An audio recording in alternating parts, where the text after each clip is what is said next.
part 2. So why did I leave the top row blank? Well, it could be so that sometimes our kiddos get the prompt first and then they read the sources. Sometimes in our class, we read multiple sources first, then we give them a prompt. Either way, I want to train them to save space at the top for whatever the prompt is or whatever the ask is that they have to connect, right? Now, this is not a pre-writing tool. This is a reading comprehension tool. This is note-taking, summarizing, picking out key vocabulary. Those are 3 of the top 7 comprehension building strategies according to Fisher and Fry and Hattie in their research, Visible Learning for Literacy. Now, sometimes our students are given 3 texts or passages that they have to synthesize. So that's easy. What am I doing? I'm folding it into thirds. I'm still having them draw a line across the top for whatever their prompt or their focus might be. Source number 1, number 2, number 3. This is not an essay planner. This is a note-taking tool. Keywords. Now, why have them be columns instead of rows?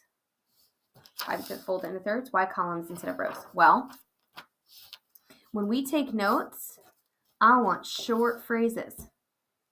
And a shorter column is going to make me write more. It's going to help me remember to write more in phrases versus long sentences. If you do thirds and you turn the paper, what do I want to do? Well, I want to write sentences. But let's say we read and take notes in a foldable this way. We read and we've taken some notes.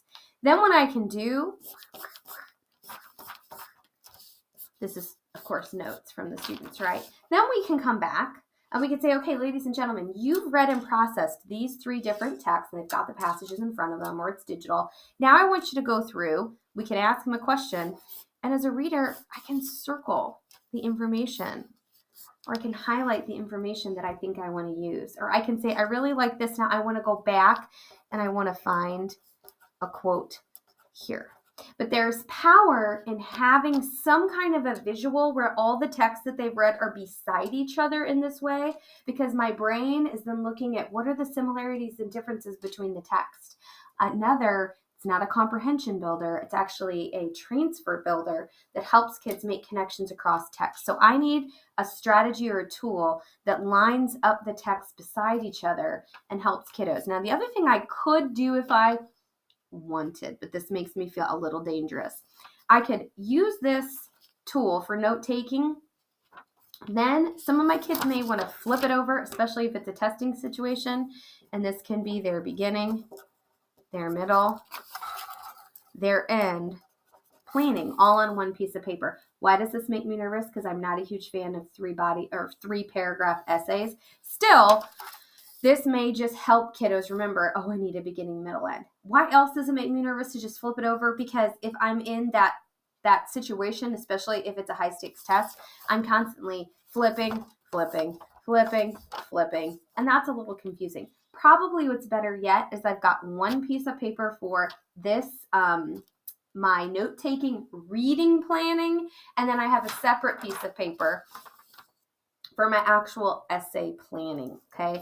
I don't have a fancy name for this. This is literally me thinking about, okay, what would I do, or how, if this is what I've got, a plain piece of paper, how do I make the most of this tool to capture and have my brain process what it is that I've read? Our kiddos cannot write with any kind of thought about what they read if they didn't read it. So we've got to help them slow down, take notes. We've got to give them higher depth of knowledge equals choice. So we've got to let them explore what they think is important to capture and give them a tool that they can use really in the situation they're going to find themselves in on the test. Awesome.